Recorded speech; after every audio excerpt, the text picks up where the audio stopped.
ओम शांति। आज 5 अगस्त 2025।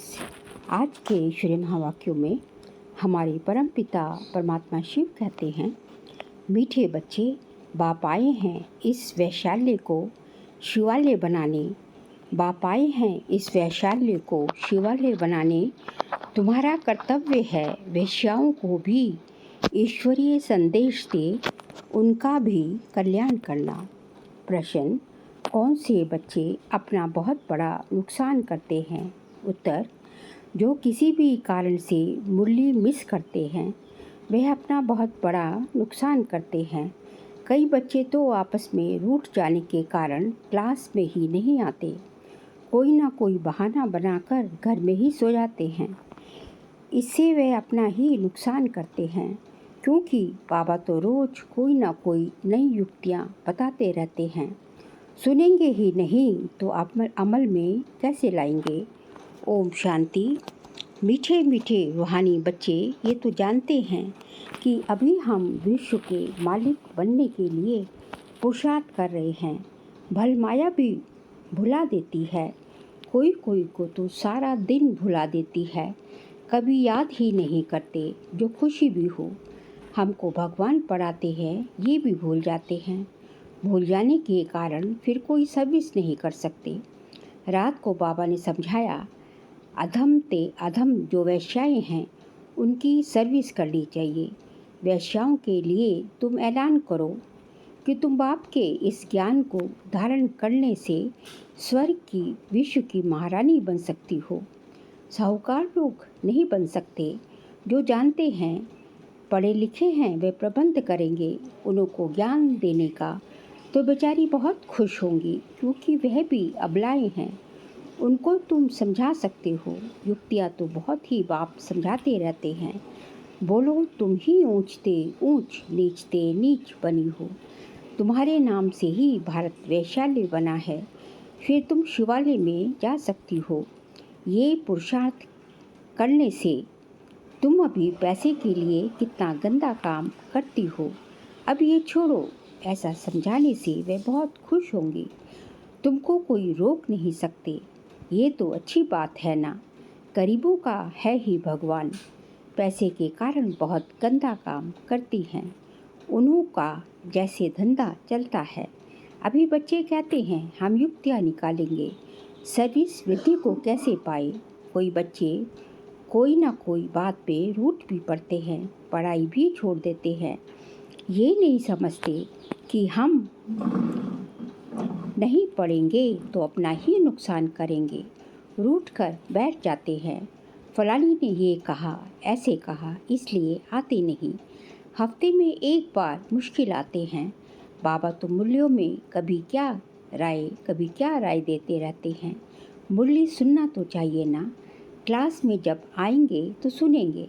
ऐसे बहुत हैं, कारने अकारने बहाना बनाई सो जाएंगे। अच्छा आज नहीं जाते हैं, अरे बाबा ऐसी अच्छी पॉइंट सुनाते हैं। सर्विस करेंगे तो ऊंच पद भी पाएंगे, ये तो है पढ़ाई। बनारस हिंदू यूनिवर्सिटी आदि में शास्त्र बहुत पढ़ते हैं, दूसरा कोई धंधा नहीं होगा तो बस शास्त्र कंठ कर सत्संग शुरू कर देते हैं। उसमें उद्देश्य आदि तो कुछ है नहीं। इस पढ़ाई से तो सबका बेड़ा पार होता है। तो तुम बच्चों को ऐसे ऐसे अधम की सर्विस करनी है। साहूकार लोग जब देखेंगे यहाँ ऐसे ऐसे आते हैं तो उनके आने की दिल नहीं होगी। देह अभिमान है ना, उनको लज्जा आएगी।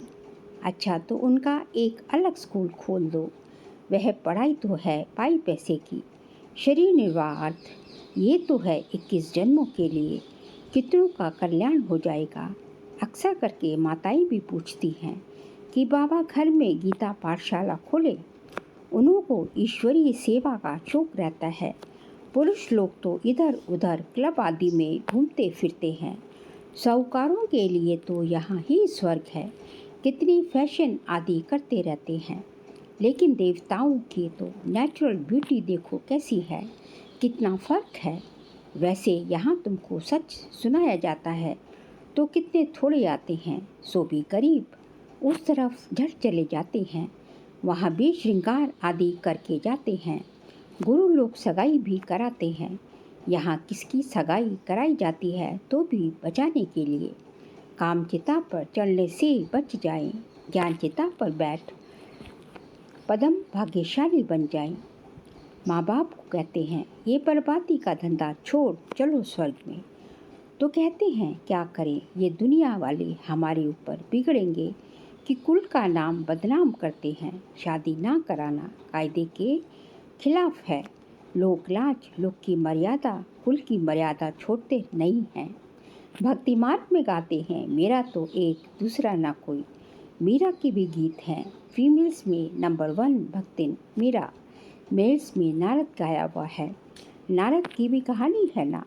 तुमको कोई नया आदमी कहे मैं लक्ष्मी को वर सकता हूँ तो बोलो अपने को देखो लायक हो, पवित्र सर्वगुण संपन्न हो। ये तो विकारी पतित दुनिया है। बाप आए हैं उससे निकाल पावन बनाने। पावन बनो तब तो लक्ष्मी को वरने के लायक बन सकेंगे।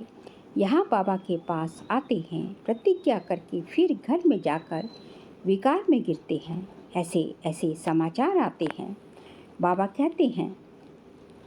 कहते हैं ऐसे ऐसे को जो ब्राह्मणी ले आती है उनके ऊपर भी असर पड़ जाता है। इंद्र सभा की कहानी भी है ना, तो ले आने वाले पर भी दंड पड़ जाता है। बाबा ब्राह्मणियों को हमेशा कहते हैं कच्चे कच्चों को मत ले आओ, तुम्हारी अवस्था भी गिर पड़ेगी क्योंकि बेकायदे ले आए। वास्तव में ब्राह्मणी बनना है बहुत सहज, 10-15 दिन में बन सकती है। बाबा किसको भी समझाने की वजह बहुत सहज युक्ति बताते हैं। तुम भारतवासी आदि सनातन देवी देवता धर्म के थे, स्वर्गवासी थे, अब नरकवासी हो, फिर स्वर्गवासी बनना है तो ये विकार छोड़ो। सिर्फ बाप को याद करो तो विकर्म विनाश हो जाए। कितना सहज है, परंतु कोई बिल्कुल समझते नहीं हैं। खुद ही नहीं समझते तो औरों को भी क्या समझाएंगे। वानप्रस्थ अवस्था में भी मोह की रग जाती रहती है। आजकल वानप्रस्थ अवस्था में इतने नहीं जाते हैं, तमो प्रधान है ना, यहाँ ही फंसे रहते हैं। आगे वानप्रस्थियों के बड़े बड़े आश्रम थे, आजकल इतने नहीं हैं।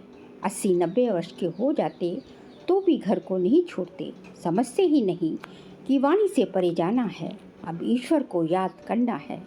भगवान कौन है ये सब नहीं जानते, सर्वव्यापी कह देते तो याद किसको करें, ये भी नहीं समझते कि हम पुजारी हैं।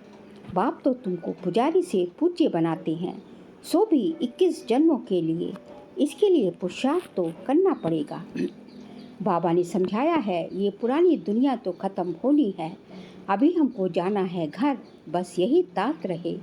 वहाँ क्रिमिनल बात होती ही नहीं। बाप आकर उस पवित्र दुनिया के लिए तैयारी कराते हैं। सर्विसेबल लाडले बच्चों को तो नैनों पर बिठा कर ले जाते हैं। तो अधर्मों का उद्धार करने के लिए बहादुरी चाहिए। उस गवर्नमेंट में तो बड़े बड़े झुंड होते हैं, टिप टॉप हो जाते हैं पढ़े लिखे। यहाँ तो कई गरीब साधारण हैं, उनको बाप बैठ इतना ऊँट उठाते हैं। चलन तो बड़ी रॉयल चाहिए। भगवान पढ़ाते हैं, उस पढ़ाई में कोई बड़ा इम्तहान पास करते हैं तो कितना टिप टॉप हो जाते हैं। यहाँ तो बाप गरीब निवाज है, गरीब ही कुछ ना कुछ भेज देते हैं। 1-2 रुपये का भी मनी ऑर्डर भेज देते हैं। बाप कहते हैं तुम तो महान भाग्यशाली हो, रिटर्न में बहुत मिल जाता है, ये भी कोई नई बात नहीं। साक्षी हो ड्रामा देखते हैं। बाप कहते हैं बच्चे अच्छी रीति पढ़ो, ये ईश्वरीय यज्ञ है, जो चाहे सो लो, लेकिन यहाँ लेंगे तो वहाँ कम हो जाएगा। स्वर्ग में तो सब कुछ मिलना है। बाबा को तो सर्विस में बड़े फुर्ते बच्चे चाहिए, सुदेश जैसी, मोहनी जैसी, जिनको सर्विस का उमंग हो। तुम्हारा नाम बहुत बाला हो जाएगा, फिर तुमको बहुत मान देंगे। बाबा सब डायरेक्शन देते रहते हैं। बाबा तो कहते हैं यहाँ बच्चों का जितना समय मिले याद में रहो। इम्तिहान के दिन नज़दीक होते हैं तो एकांत में जाकर पढ़ते हैं। प्राइवेट टीचर भी रखते हैं। हमारे पास टीचर तो बहुत है, सिर्फ पढ़ने का शौक़ चाहिए। बाप तो बहुत सहज समझाते हैं, सिर्फ अपने को आत्मा संशय करो, ये शरीर तो विनाशी है, तुम आत्मा विनाशी हो। ये ज्ञान एक ही बार मिलता है। फिर सतयुग से लेकर कलयुग अंत तक किसको मिलता ही नहीं, तुमको ही मिलता है। हम आत्मा हैं, ये तो पक्का निश्चय कर लो। बाप से हमको वर्षा मिलता है, बाप की याद से ही विकर्म विनाश होंगे। बस ये अंदर रखते रहे तो भी बहुत कल्याण हो सकता है, परंतु चार्ट रखते ही नहीं। लिखते लिखते हो सकता है, लिखते लिखते फिर थक जाते हैं। बाबा बहुत सहज कर बतलाते हैं, हम आत्मा सतो प्रधान थी, अब तमो प्रधान बनी हैं। अब बाप कहते हैं, मुझे याद करो तो सतो प्रधान बन जाएंगे। कितना सहज है, फिर भी भूल जाते हैं। जितना समय बैठो अपने को आत्मा समझो। मैं आत्मा बाबा का बच्चा हूँ। बाप को याद करने से स्वर्ग की बादशाही मिलेगी। बाप को याद करने से स्वर्ग की बादशाही मिलेगी। बाप को याद करने से आधा कल्प के पाप भस्म हो जाएंगे। कितना सहज युक्ति बतलाते हैं, सब बच्चे सुन रहे हैं। ये बाबा खुद भी प्रैक्टिस करते हैं, तब तो सिखलाते हैं ना। मैं बाबा का रथ हूँ, बाबा मुझे खिलाते हैं। मैं बाबा का रथ हूँ, ये बाबा मुझे खिलाते हैं। तुम बच्चे भी ऐसे समझो, शिव बाबा को याद करते रहो तो कितना फ़ायदा हो जाए, परंतु भूल जाते हैं। शिव बाबा को याद करें तो कितना फ़ायदा हो जाए, लेकिन भूल जाते हैं। बहुत सहज है। धंधे में कोई ग्राहक नहीं है तो धंधे में कोई ग्राहक नहीं है तो याद में बैठ जाओ। मैं आत्मा हूँ, बाबा को याद करना है। बीमारी में भी याद कर सकते हो, बांधेली हो तो वहाँ बैठ तुम याद करती रहो तो 10-20 वर्ष वालों से भी ऊंच पद पा सकती हो। अच्छा, मीठे मीठे सिकिल दे बच्चों प्रति माता पिता बाप दादा का याद प्यार और गुड मॉर्निंग। रूहानी बाप की रूहानी बच्चों को नमस्ते। हम रूहानी बच्चों की रूहानी बाप दादा को नमस्ते नमस्ते नमस्ते। सार के लिए पॉइंट्स है, सर्विस में बहुत बहुत फुर्त बनना है। जितना समय मिले एकांत में बैठ बाप को याद करना है। पढ़ाई का शौक़ रखना है, पढ़ाई से रुकना नहीं है। सेकंड पॉइंट, अपनी चलन बहुत बहुत रॉयल रखनी है। बस अब घर जाना है, पुरानी दुनिया ख़त्म होनी है, इसलिए मुँह की रगें तोड़ देनी है। वानप्रस्थ वाणी से परे अवस्था में रहने का अभ्यास करना है। अधर्मों का भी उद्धार करने की सेवा करनी है। आज का बाबा का वरदान है, श्रेष्ठ वृत्ति द्वारा वृत्तियों का परिवर्तन करने वाले सदा सिद्धि स्वरूप भव। श्रेष्ठ वृत्ति द्वारा वृत्तियों का परिवर्तन करने वाले सदा सिद्धि स्वरूप भव। सिद्धि स्वरूप बनने के लिए वृत्ति द्वारा वृत्तियों को, संकल्प द्वारा संकल्पों को परिवर्तन करने का कार्य करो। इसकी रिसर्च करो। जब इस सेवा में बिजी हो जाएंगे तो ये सूक्ष्म सेवा स्वतः कई कमजोरियों से पार कर देगी। अभी इसका प्लान बनाओ तो जिज्ञासु भी ज़्यादा बढ़ेंगे, मदोगरी भी बहुत बढ़ेगी, मकान भी मिल जाएंगे, सब सिद्धियां सहज हो जाएंगी। ये विधि सिद्धि स्वरूप बना देगी। स्लोगन है, समय को सफल करते रहो तो समय के धोखे से बच जाएंगे। समय के सफल करते रहो तो समय के धोखे से बच जाएंगे। बाबा कहते हैं, यदि आप समय को वेस्ट नहीं करेंगे, समय को व्यर्थ नहीं करेंगे, सफल करेंगे तो समय आपको कभी धोखा नहीं देगा, आपका साथ ही देगा जो है। फिर आज का व्यक्तिशाली का अगस्त मास का सब्जेक्ट है, सहज योगी बनना है तो परमात्मा प्यार के अनुभवी बनो। आज का पॉइंट है, बाप का बच्चों से इतना प्यार है जो रोज़ प्यार का रिस्पॉन्ड देने के लिए इतना बड़ा पत्र लिखते हैं, याद प्यार देते हैं और साथी बन सदा साथ निभाते हैं। तो इस प्यार में अपनी सब कमजोरियां कुर्बान कर दो। परमात्मा प्यार में ऐसे समाये रहो जो कभी हद का प्रभाव अपनी ओर आकर्षित ना करे। सदा बेहद की प्राप्तियों में मगन रहो। जिससे रूहानियत की खुशबू वातावरण में फैल जाए। अच्छा, ओम शांति।